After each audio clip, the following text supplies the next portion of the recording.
bonjour mes chers téléspectateurs, bonjour mes chers amis. J'allais dire collaborateurs, vous n'êtes pas mes collaborateurs, vous êtes mes amis.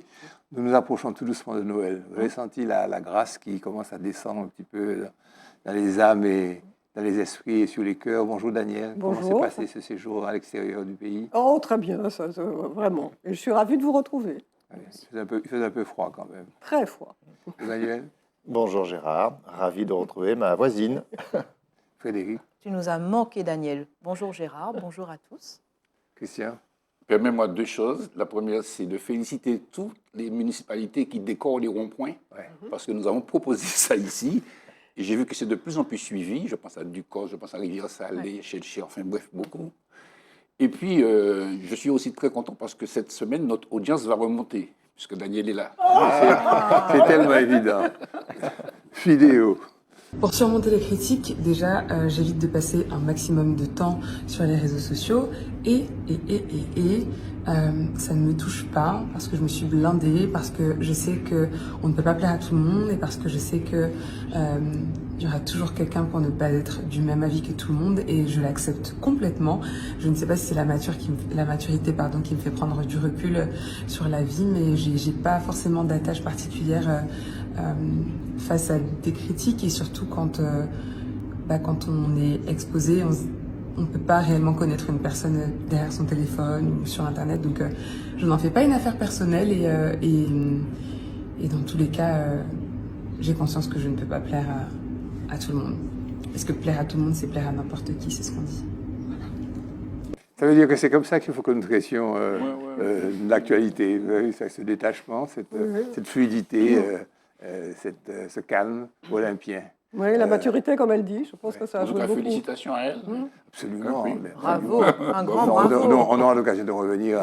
Elle nous réserve des surprises. Je lui fais confiance. Un qui est peut-être moins heureux, c'est M. Sarkozy, qui devra porter un bijou à la cheville pendant 1 an. Bon, que c'est la vie, hein. Qu'est-ce que tu veux? Et il paraît que Rolex lui concocte un quelque bracelet chose spécial. spécial. Et puis la nomination de M. Bayrou. Alors, une chose que je n'ai pas très bien saisie, pourquoi brusquement il en a voulu de ne pas les regarder des tôles froissées, je caricature, des tôles froissées, des maisons effondrées, des arbres couchés par le cyclone à Mayotte, alors qu'en fait, il avait décidé d'aller peut-être dire, non pas adieu, parce qu'il souhaite rester maire de sa ville de Pau. Mais on commence à dire, chacun son métier. Nous, c'est pas comme ça qu'on analyse l'actualité, mais au niveau des informations nationales, on va commencer à épier moindre de ses gestes, moindre de ses actes, la moindre chose qu'il aura fait. Pour traduire ça en imperfection, bon, pitié, attendez qu'il fasse un gouvernement et puis qu'on essaie de rétablir ce pays. Il faut qu'il refonde le macronisme, il faut qu'il gère la dette publique, il faut qu'il essaie de réconcilier les Français, il faut qu'il incarne en quelque part ce qu'il a été. Il est parti de très peu de choses. Il était un homme du peuple, un fils de paysan, qui est arrivé à être l'un des plus jeunes agrégés de France. Donc, en chance, quoi. Et puis surtout, il va peut-être faire une chose qui sera peut-être pas mal. Je ne devrais peut-être pas dire ça, je le dis quand même. Pardonnez-moi de donner mon opinion. Il va détacher le Parti socialiste de LFI, ce qui va peut-être calmer un petit peu les choses. Voilà. Cyclone Chido, bon, on en a beaucoup parlé. Ayons une pensée également pour ces ultramarins. Mais enfin, lorsque je dis ce matin, alors j'ai dit beaucoup de bien de M. Bayrou, laissez-moi le critiquer un petit peu, lorsqu'il dit, peut-être pour se rattraper, il ne faut pas qu'il se laisse influencer par la presse, que le cyclone Chido à Mayotte a subi la catastrophe naturelle la plus grave de l'histoire de France depuis plusieurs siècles. Le Figaro de cet après-midi. Monsieur Bayrou, il est agrégé de littérature moderne, c'est ça? Il est aussi historien. Enfin, je le rappelle quand même qu'à l'éruption de la montagne Pelée, le 8 mai 1902, il y a eu quand même près de 30 000 morts, et puis qu'il y a eu aussi, essayez d'imaginer, en quelques secondes, une nuit ardente, un mélange de gaz brûlant, une sorte de bombe quasiment atomique qui a fulguré, fait un néologisme, ces 30 000 personnes. Alors, il faut revoir les cours d'histoire, Monsieur le Président. Notre petit jingle pour vraiment commencer l'actualité. Merci.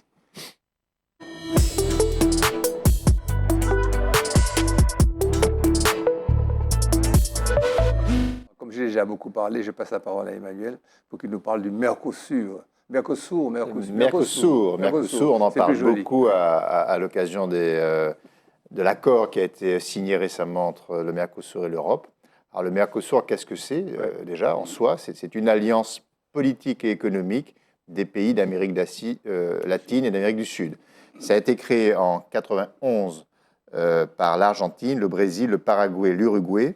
Et puis quelques années plus tard, en 2012, le Venezuela a rejoint le Mercosur et en 2024, récemment, la Bolivie. Donc c'est en gros toute l'Amérique du Sud qui compose un marché unique avec des annulations de frais de douane entre les différents États pour activer le commerce, pour créer un marché dynamique et prospère.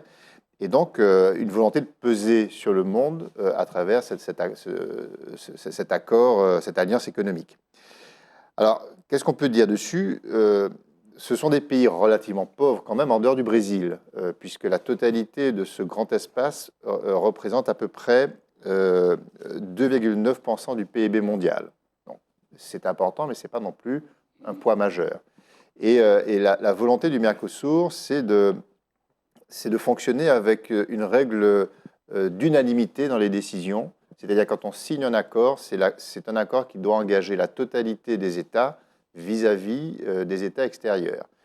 Et ça, c'est quelque chose qui est inscrit dans le principe même du Mercosur, mais en réalité, les États ne sont pas forcément d'accord sur ce principe.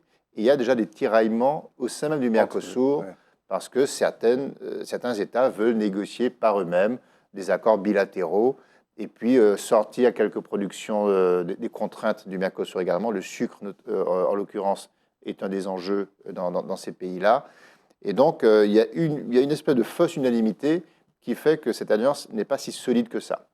Pour autant, la volonté récente, depuis plusieurs décennies d'ailleurs, du Mercosur, c'est de signer des accords qui l'engagent avec des grands espaces extérieurs, notamment l'Union européenne. Ce sont des discussions qui ont duré des années et des années. On a senti des tiraillements de part et d'autre. Certains voulaient signer cet accord qui aurait permis qui permet en réalité de faciliter les échanges en annulant les frais de douane entre les transactions de ces deux espaces, et avec des résistances fortes en Europe, notamment la France, qui s'est opposée à la signature de cet accord, en invoquant des risques. Et les principaux risques, il y en a deux essentiellement. Le premier, c'est un risque purement écologique, parce que les experts estiment que les accords du Mercosur vont intensifier la déforestation de l'Amérique du Sud pour accélérer le commerce et donc se traduire par un carnage écologique. Et donc, de ce point de vue-là, les grands États d'extérieur ne veulent pas trop que cet accord puisse avoir cet effet qui a une répercussion mondiale sur le plan écologique. Et puis le deuxième risque, c'est simplement de voir le marché européen déversé, envahi par des produits sans taxe, beaucoup moins chers, et notamment démolir les filières de production européennes qui, elles, sont fragiles, notamment les filières agricoles. Et donc, on a vu défiler des agriculteurs qui veulent résister contre ce risque des accords du Mercosur. Et donc, voilà un peu les grandes craintes. Donc, on est dans des relations où la crainte existe, l'accord est signé, prétendent les signataires que cet accord n'engage pas à ce stade les États, mais en réalité, dès lors que l'Union européenne a signé cet accord, je vois mal comment, à terme, les différents États vont pouvoir résister à... Il faut qu'il soit ratifié par le Parlement européen, d'abord. Et ensuite, il faut que les parlements nationaux le ratifient. Et puis, à ce moment-là, il sera mis en exécution. Donc, il y a quand même une marge. Et pour l'instant, M. Macron, M. le Président de la République française, est affaibli. Et Van der Leyen, la présidente de la Commission européenne, a glissé, comme au rugby, elle a glissé le ballon. Mais il est bien évident que le prochain président, le prochain chef de l'exécutif, va lui mettre à cet accord de Mercosur suffisamment de bâtons dans les roues pour que ce ne soit pas demain. Et puis il y a un élément qui est important aussi, c'est l'adéquation sanitaire des produits. Ça, Oui, c'est quand même... oui, c'est harmoniser les normes. Mais quand on voit que cette discussion a commencé il y a 30 ans, donc ce sont des petits crans. Oui, Les taux se resserrent. Donc on est dans un... Oui. Il faut regarder ça avec l'esprit du temps long, en fait. Absolument. Le miracle diplomatique selon Caroline Forrest. J'ai trouvé cette petite note brève, mais vive et à l'image de la pensée de notre cher Frédéric. Merci beaucoup, cher Gérard. Et j'ai pris plaisir à lire cette narration de Madame Forrest, qui est une brillante journaliste, une intellectuelle, on peut le dire. Hein. Donc, sur cette rencontre trilatérale entre monsieur le président de la République, monsieur le président des États-Unis, le président Macron et le président ukrainien, Volodymyr Zelensky. Alors, donc, Caroline Forrest, elle souligne véritablement une sorte de miracle diplomatique, puisque la rencontre devait concerner uniquement le président Macron et le président Trump.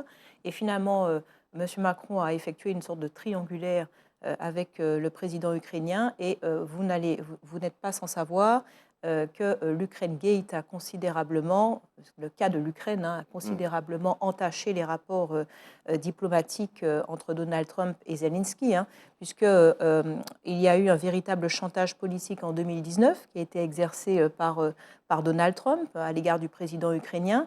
C'est plus de 400 millions d'euros qui ont été bloqués en faveur de l'Ukraine, alors que l'Ukraine était en plein affrontement avec le régime séparatiste pro-russe dans son nord, qui a quand même fait en 2014 autour de 13 000 morts. Il y a une vraie affaire, une vraie ingérence prétendue de l'Ukraine. Donald Trump a accusé le président d'avoir effectué de l'ingérence avec ses rivaux démocrates en 2016 lors de son élection. Et enfin, Donald Trump, décidément, a décidé, a arbitré de lever une affaire Hunter Biden, le fils de Joe Biden, concernant ses affaires, ses business en Chine et en Ukraine, alors que M. Biden était à l'époque vice-président de Barack Obama. Donc tout cela n'était pas sans tension, et le président Macron a effectué un miracle diplomatique, et je crois que c'est à noter, puisque quand on essayait de parler au président, il rétorquait immédiatement « parler à Giuliani ». Ça veut dire parler à mon avocat Rudy Giuliani, qui était un petit peu le point commun de tout ce conflit. Et finalement, notre Madame Forrest, notre journaliste, sans être angélique, parle véritablement d'un miracle diplomatique, puisque nous sommes dans un timing qui est très précis. Hein. On en parle peu, mais les Alaouites ont été renversés, je serai brève, en Syrie, le régime de Bachar el-Assad. Il y a toute une donne, en fait, sur l'axe Téhéran-Moscou qui est en train d'être rebattu, et peut-être qu'il y a un enjeu qui va être de taille. Je voudrais simplement souligner que c'est un timing qui est important, un ton, parce que je crois que c'est une femme de gauche, hein, donc il y a ce ton socialiste, diplomate, qui souhaite de la mesure, qui parle de RN et de LFI comme mettant de l'huile sur le feu, même si elle parle quand même de présidents qui sont soi-disant démocrates et qui ont des comportements un peu autocrates. Mais il y a ce ton socialiste que je revois, cette France diplomatique, cette France modérée. Tu parlais tout à l'heure de cette émergence, c'est cette sorte de résurrection socialiste que je ressens, qui se rapproche aussi du président Macron, puisqu'elle parle de miracle en le concernant. Et je crois qu'il faut juste considérer de façon toute géopolitique qu'aujourd'hui, des autocrates, des démocrates ont des comportements d'autocrates, et véritablement, c'est de cela dont nous devons peut-être sortir. La proportionnelle est-elle la solution à la crise politique? On y revient. Oui. Daniel. Alors, je dirais que c'est une question qui revient de façon périodique. Hein. Et tant que, à l'heure actuelle, nous sommes régis par un scrutin uninominal à 2 tours.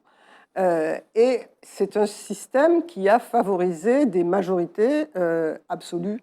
Et donc, pendant des décennies, la question ne s'est pas vraiment posée. Sous la Ve République. Sous la Ve République. Mais il faut rappeler aussi que ce système a été instauré pour mettre fin à cette espèce de chaos qu'il y avait sous la Quatrième République, où il y avait des gouvernements qui étaient renversés régulièrement parce qu'il n'y avait pas de majorité. Alors, ceux qui sont pour... en général, c'est la gauche qui est pour la proportionnelle. c'est Mitterrand qui, en 1986, pour la première fois, a instauré la proportionnelle aux législatives, ce qui a permis à Jean-Marie Le Pen de rentrer à l'Assemblée. Il faut aussi dire que ça fait partie des propositions qui ont été faites par la gauche. Mais le président Macron avait indiqué, lorsqu'il avait indiqué son programme, qu'il voulait envisager d'intégrer une partie de proportionnel dans les scrutins. Et ce qui serait intéressant de voir, c'est que le Premier ministre actuel, M. Bayrou, est un fervent partisan de la proportionnelle. Alors, quand on sait que le Rassemblement national est favorable à la proportionnelle, que LFI est favorable à la proportionnelle, on se dit que peut-être que les conditions sont réunies pour pouvoir envisager l'introduction de la proportionnelle, soit totale, soit partielle, parce qu'elle peut être partielle. Sauf que il y a plusieurs personnes, des spécialistes du droit, qui disent que ça ne va rien changer. Ça ne va pas changer. On aura peut-être les inconvénients des deux systèmes, parce qu'il n'y aura pas, avec la proportionnelle, il n'y aura pas d'avantage de majorité absolue. La proportionnelle permet la diversité des opinions, de la représentation des opinions. Mais une fois que les élections ont eu lieu, il faut que les partis se mettent d'accord. Alors, dans l'article que tu nous as donné, le partisan dit que cela va obliger les partis politiques à s'entendre. Mais on n'a jamais vu ça. S'ils ne sont pas capables de s'entendre jusqu'à présent, c'est pas une loi ne va pas faire... On a l'exemple du Front républicain. Ils se sont entendus du Front républicain, puis ensuite, maintenant, ça tiraille de partout. Donc, par conséquent, non, s'il n'y a pas cette pratique, cette culture, et l'article fait allusion en disant à ce qui se passe en Allemagne, au Danemark, aux Pays-Bas. Mais ils ont une culture du compromis qui n'existe absolument pas en France. Et donc, pour moi, la proportionnelle n'est vraiment pas une solution. Et il y a eu une projection, si à la première élection du président Macron, scrutin uninominal au proportionnel, il avait la majorité absolue. Ça aurait pas, dans tous les cas, il avait la majorité absolue. Quand par contre, on a, comme c'est le cas à l'heure actuelle, des groupes, eh ben, il n'y a pas de majorité absolue. Et donc, peut-être on pourra peut-être envisager une proportionnelle partielle à ce moment-là. Voilà. C'est-à-dire intégrer une partie de la proportionnelle. Alors, il y a les moyens de pouvoir, quand c'est partiel, c'est qu'il y ait un seuil. Il faut que les partis qui obtiennent de la représentation aient obtenu au moins 5. Alors, en général, c'est 5% des voix. Ou bien ça ne s'applique pas sur tout le territoire, ça s'applique aux circonscriptions qui ont beaucoup de population. Donc, Michel Barnier, l'ancien Premier ministre, il avait nommé quelqu'un avec pour mission de faire sortir, de présenter toutes les options possibles pour une proportionnelle, pour voir comment ça pouvait être mis en place. Peut-être que l'actuel Premier ministre va continuer la mission et qu'on aura peut-être que cette mission, parce qu'il faut quand même aussi un peu en sortir. Il y a une piste qu'on peut rajouter, c'est garder le principe de la proportionnelle pour des raisons d'équité et donner une prime majoritaire aux partis qui arrivent en tête. C'est peut-être ça l'équilibre. Il y a toutes sortes de modalités qui permettraient, où on fonctionne de l'importance de la circonscription panachée, mais nécessairement, il n'y a pas de système parfait. Le système que tu décris, c'est le système de la collectivité, de l'élection pour la collectivité. Oui, c'est ça. Frédéric, tu as beaucoup de sujets à traiter, donc celui-là, je te pose une brièveté. L'arabe dialectal, deuxième langue la plus parlée en France. Oui, et puis tu m'avais fait un comparatif avec le créole. Hein. Absolument.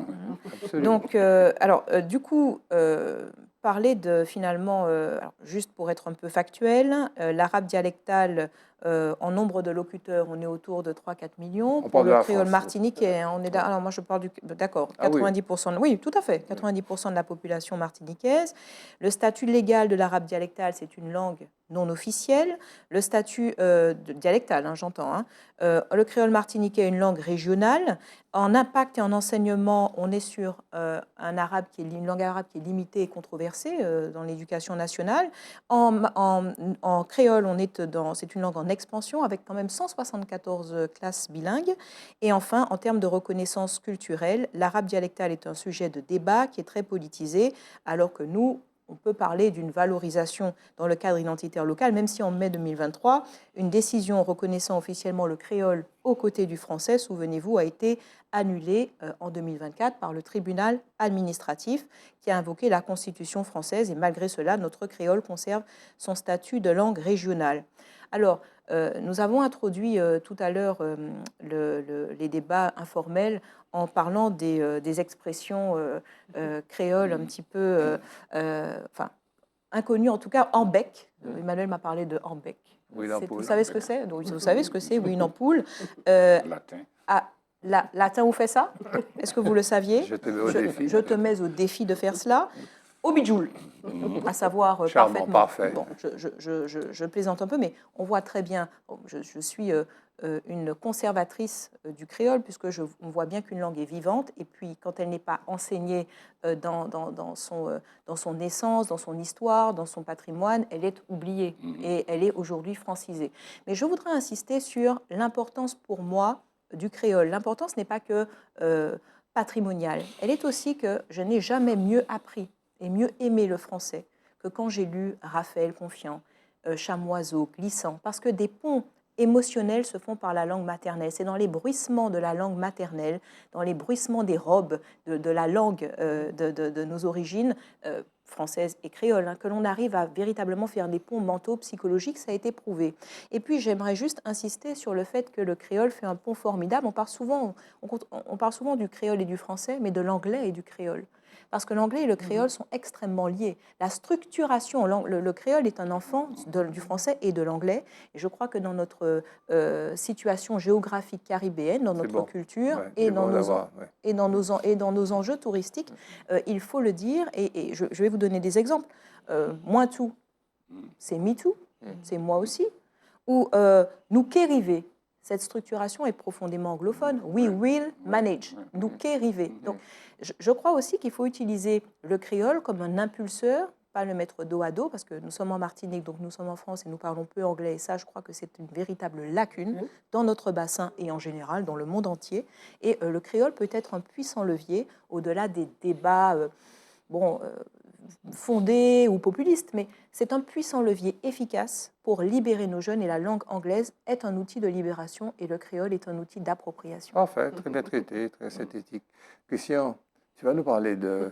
Parce que M. Trump est arrivé, on l'a un peu oublié, mais dans son débat avec tous les ennemis qui se créent, il a la Chine comme ennemi commercial. Alors, il faut dire déjà que la Chine est confrontée à un premier problème. C'est la baisse de la consommation intérieure, qui impacte la production, qui impacte l'économie, qui impacte les revenus. Et puis, effectivement, les orientations de Trump ne sont pas du tout pour assurer la Chine, puisque, tenez-vous bien, 60% au minimum des produits chinois seront taxés aux États-Unis, feront l'objet d'une majoration.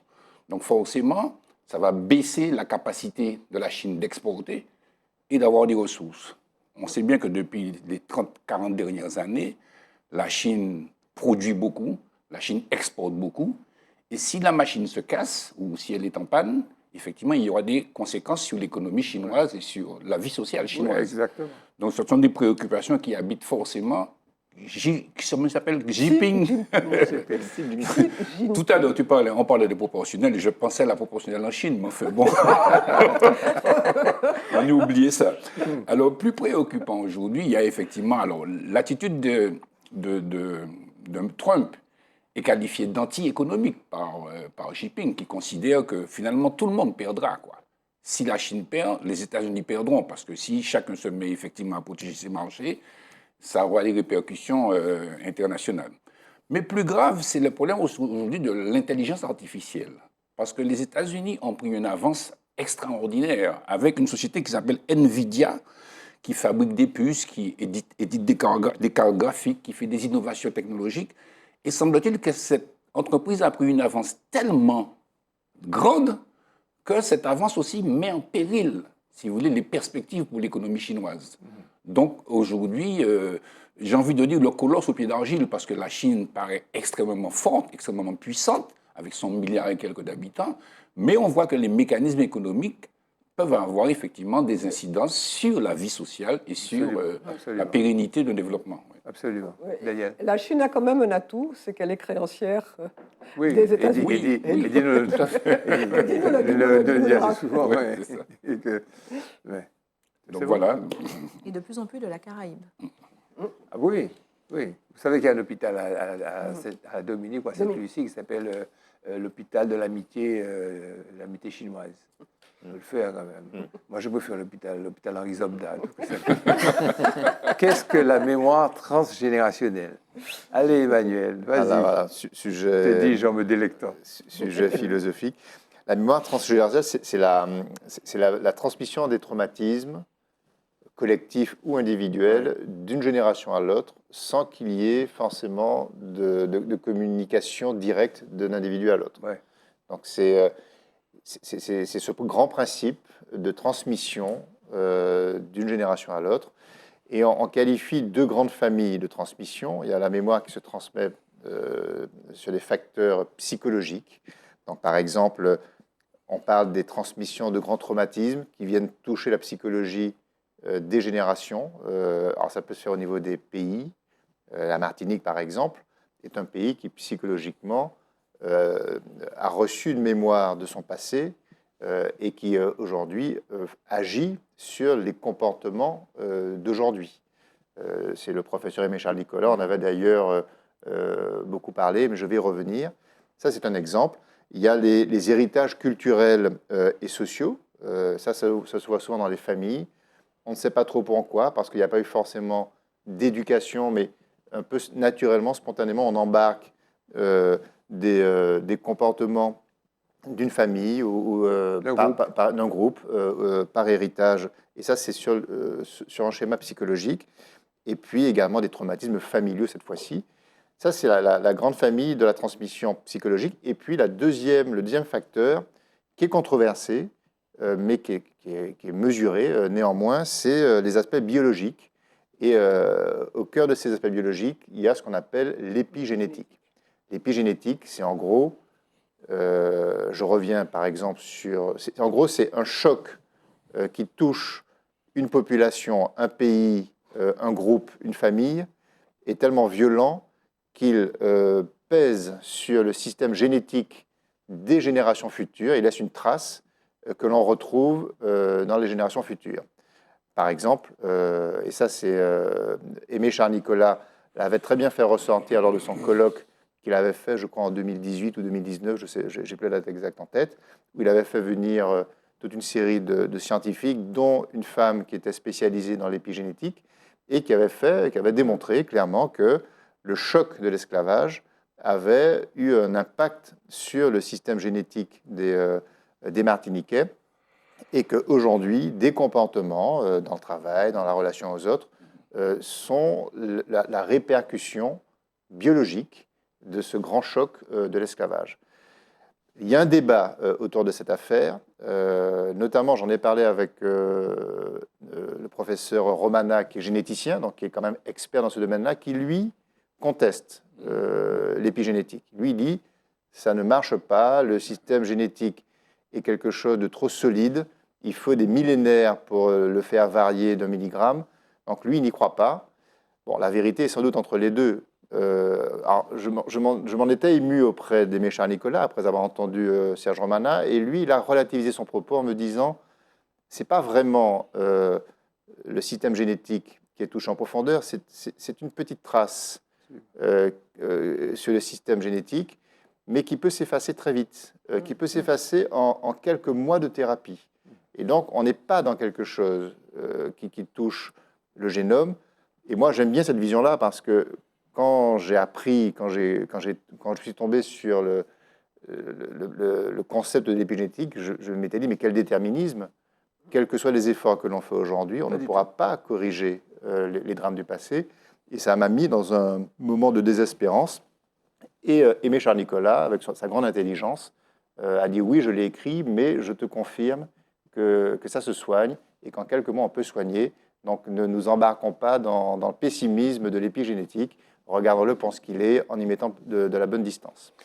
Ça se constate en laboratoire parce qu'il y a ce qu'on appelle la méthylation d'une partie effectivement du gène, on va être plus scientifiquement, techniquement explicite. Et puis il y a aussi le principe de la réversibilité, comme tu dis, où par exemple un cancéreux qui a donc sur cette partie de son gène un effet de cette méthylation en question, un cancéreux par exemple, prenons l'exemple réellement médical, eh bien, il voit cette trace disparaître avec un mode de vie, avec des pensées positives, avec une pratique de la méditation, des choses comme ça.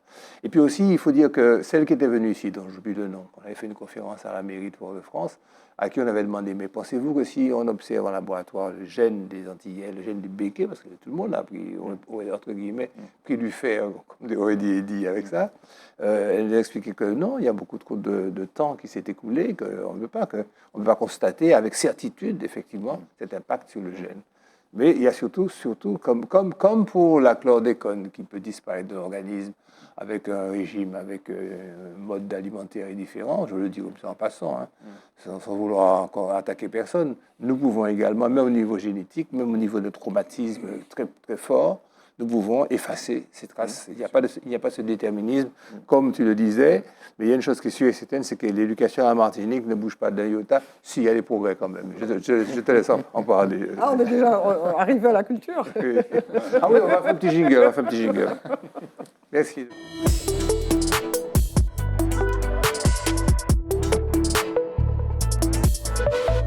Oui, on est à l'aise.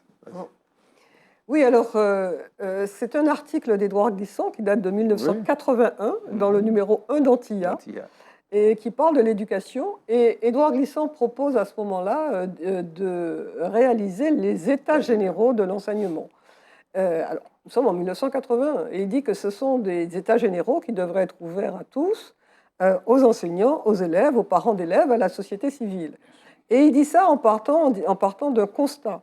Et il part de constat en faisant des analyses en classe de cours préparatoires, cours moyens, troisième et université. Ouais. Et le constat, c'est il y a une forme d'illettrisme qu'on constate. Alors, nous sommes en 81, on pourrait employer les mêmes termes maintenant. Et il dit, alors, il y a la question de l'adaptation des programmes, mais pas que. Il dit que l'enseignement, ce n'est pas seulement la transmission de savoir. L'enseignement, c'est permettre aux élèves d'apprendre à penser par eux-mêmes, apprendre à s'adapter à un monde en mouvement et apprendre à savoir comment être utile pour le pays. Et il propose donc un certain nombre de pistes d'orientation qui portent sur les programmes, qui portent sur les méthodes pédagogiques et qui devraient entraîner la prise en compte d'un certain nombre de priorités qui sont nécessaires. Et notamment, tu parlais par exemple tout à l'heure du créole et de la Caraïbe. Lui, il parle aussi de l'ouverture sur la Caraïbe, l'apprentissage des langues, où c'est non seulement français-créole, mais également les langues du bassin caribéen, parce que l'ouverture sur le bassin caribéen est absolument nécessaire. Et il emploie deux termes, il dit il faut à la fois l'ancrage et l'ouverture. Et ce sont ces deux conditions qui permettront à l'enseignement de remplir sa mission. Alors j'étais un petit peu étonnée de voir que cet article était écrit en 1981, alors qu'Édouard Glissant avait ouvert un institut, il a ouvert une école, devant justement l'échec on constate, il a ouvert une école en 1967, qui est l'Institut martiniquais d'études, et Aimé Césaire avait également ouvert, 3 ans après, il a ouvert la MEP. Ce sont deux établissements qui non seulement étaient ouverts à tout le monde, mais recueillaient aussi ceux qui étaient en quelque sorte rejetés par le système scolaire, et leur a permis d'avoir, avec d'autres méthodes d'éducation, notamment à l'IME, il y avait une classe de théâtre, il y avait des cours qui étaient très ouverts, il y avait des peintres, il y avait de la littérature, c'était les méthodes d'enseignement. Donc je suis un petit peu, quand il fait le constat en 1981, alors que c'est plus de 14 ans après l'ouverture de la MEP, ça veut dire que le problème était important. Mais je me dis que la même problématique se pose à l'heure actuelle avec le développement des réseaux sociaux. On a montré qu'avec les neurosciences, avec les réseaux sociaux, l'esprit, le cerveau des élèves, il prend l'habitude d'avoir une attention sur la durée des vidéos, c'est-à-dire 1 minute 20 à peu près. Et donc, il n'y a plus ce développement de la capacité d'attention et de réflexion. Donc, je me dis que peut-être faire des états généraux de l'enseignement en 2025, ce serait une bonne idée, parce que ce serait l'occasion de faire un état des lieux, parce que c'est très inégal. Il y a eu beaucoup de progrès, mais il y a encore beaucoup à revoir.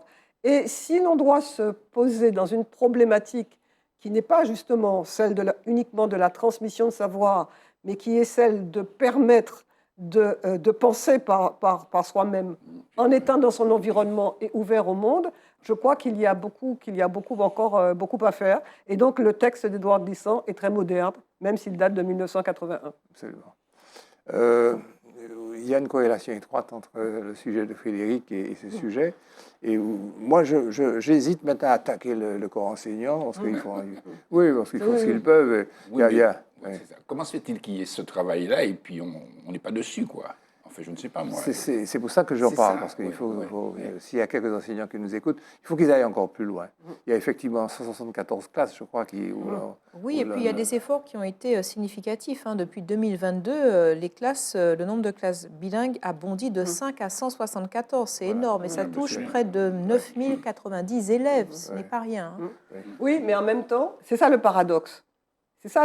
C'est qu'il y a des expériences qui sont faites, il y a des innovations, et puis en même temps, à la sortie de classe, il y a des élèves qui ne savent même pas lire et écrire. Il faut réfléchir à ça, il faut les états généraux en question. Et il y a aussi un aspect sur lequel on parlait de l'IA tout à l'heure.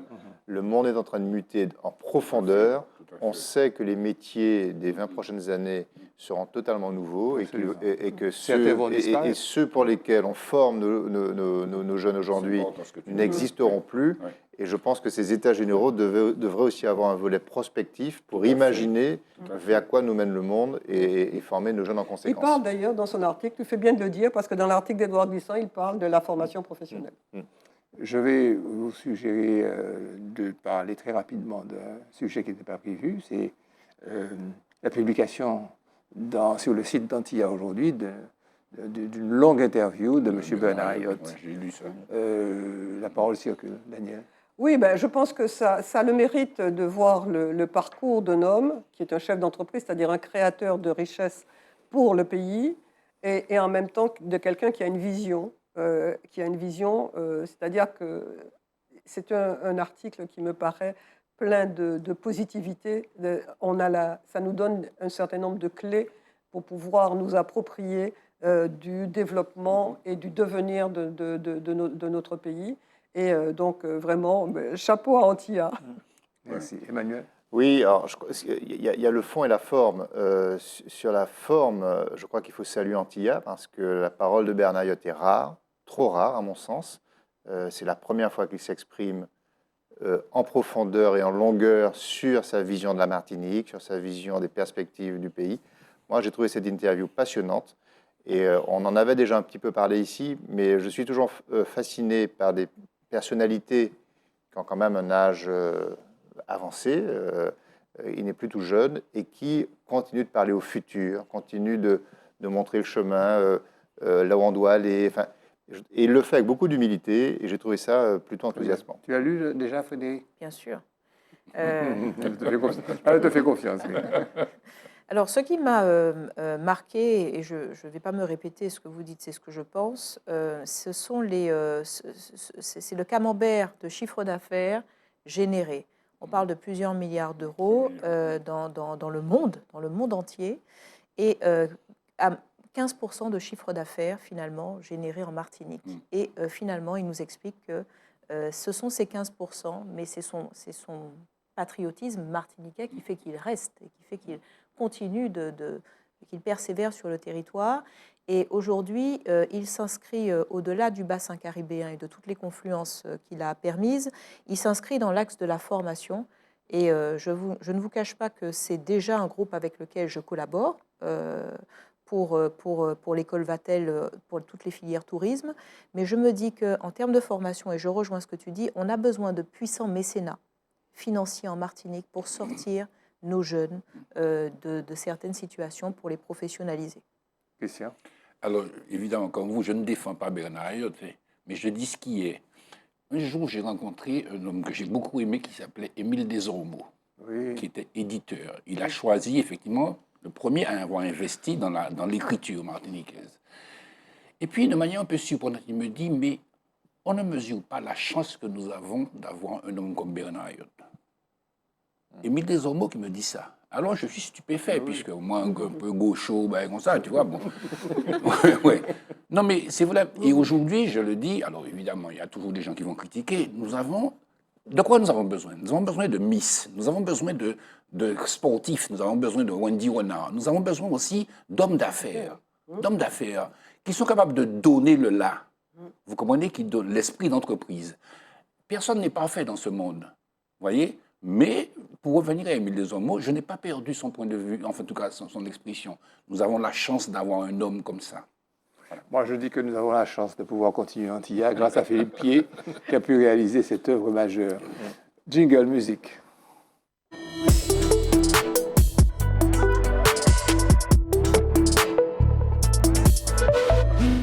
Je te laisse Nous avons aussi présenter. la chance d'avoir des grands artistes et de grandes chanteuses, parfois discrètes, comme Claudine Pénon. J'ai choisi de parler d'elle. Alors, je ne suis pas un ami à Claudine Pénon, mais je fus un professionnel de la musique. Et j'ai eu l'occasion de découvrir des gens. Nous avons organisé des prix de la SACEM, nous avons analysé des œuvres, nous avons analysé des albums et nous avons découvert des gens. Alors, j'ai choisi de vous parler de Claudine Pénon. Elle n'est pas sous les feux. Elle est très souvent choriste, vous voyez, mais elle a un remarquable talent de chanteur. Elle a une chanteuse, elle a une expression extrêmement diversifiée. Elle a été propulsée par Tony Chasseur, qui a réalisé son premier album. Et je vous invite, on a la pochette, on n'a pas trop de clips, mais à écouter le titre Foot Sabon et aussi à percevoir son chant. Absolument, la voix est tellement important. belle. Et qu'arrivait un jour, les belles fouilles l'amour. C'est un mélange de roux et moi, c'est un paradis qui est fait pour nous deux.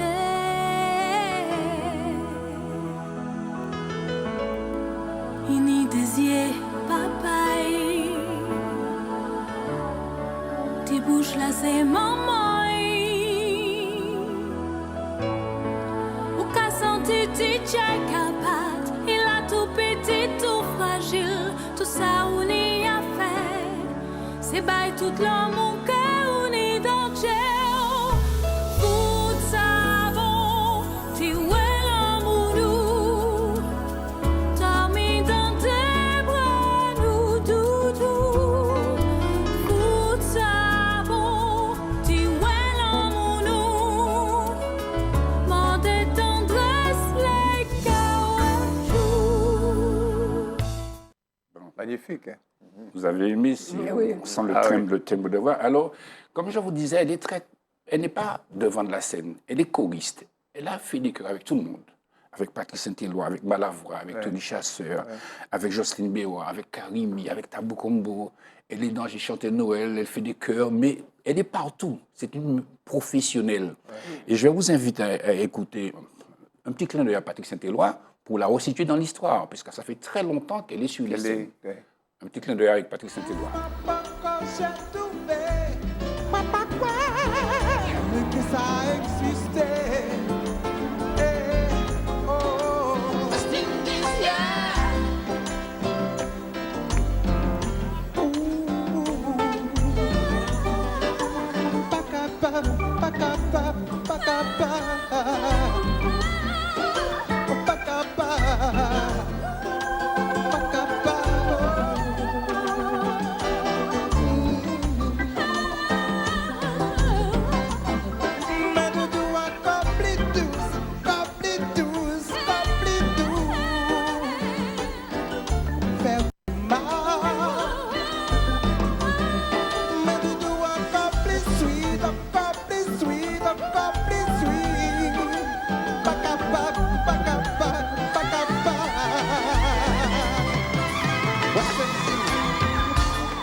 Marguerite nous a laissé depuis pas mal d'années, et depuis ce temps-là, mais depuis avant, elle était déjà là. Était là.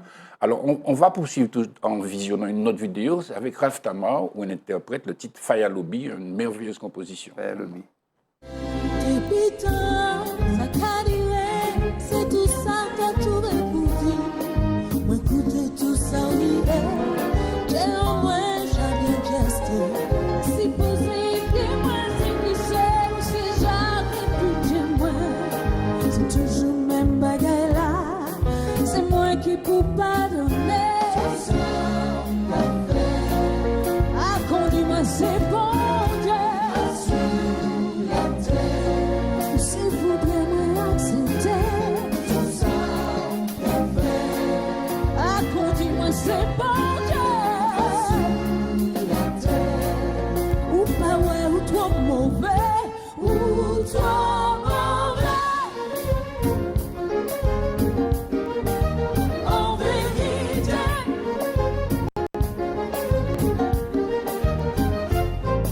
L'amour, moi, pas mérité. Ça, on peut faire moins vivre. En vérité.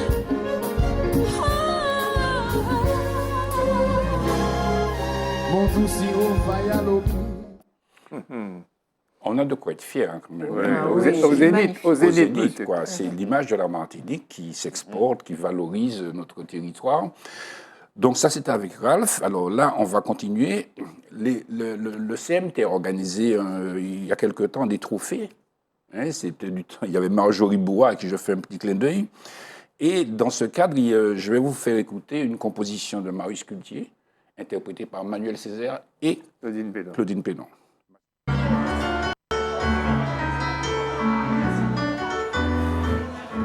On se chez nous qu'à danser, on bâtit ma souffle pitié, ça qui l'appelle tous les deux, et mon souvenir qui en nous est. On se chez nous qu'à danser, on bâtit ma souffle pitié, ça qui l'appelle tous les deux, et mon souvenir qui en nous est. Quittez-moi, quittez-moi, dis-moi, sortez-moi, la lutte finie qu'on a. Moi, te suis qui moi pas tout ça, ça te dit. Tout ça, moi, qu'à songer, j'ai chéri, c'est qui nous sortit pour nous décauser. Mais nous, tous les deux, déjà, ça vient, ça nous crève les mots. Alors, au-delà de Claudine, qui est toujours merveilleuse, un petit clin d'œil à Manuel. hein. oui. Parce que c'est une mazouka, il n'y a pas ni batterie. Hein. Le piano a fait tout le rythme. oui, hein. oui, il faisait tout, la Donc, basse. c'est pas à la portée de n'importe qui. Voilà. Alors, pour terminer, je vais vous faire écouter une prestation qu'elle fait avec Ronald Tull, parce que là, d'ailleurs, il joue au sax ce vendredi. sax au Trois-Îlets. Oui, au Trois-Îlets, à la À la poterie. À la poterie, Le village de la poterie. le village de la poterie. Et donc, cette merveilleuse composition qui s'appelle Femme, une composition de Ronald Tull, qu'elle interprète merveilleusement. Donc, voilà, Claudine Pénon, magnifique. On passe à 3 et puis on te félicite pour ton travail et ta discrétion. Tout le monde pour l'aimer, tout le monde pour nous. Pas courageux, nous les pour parler. Et ça qui nous compte à nous, c'est à nous.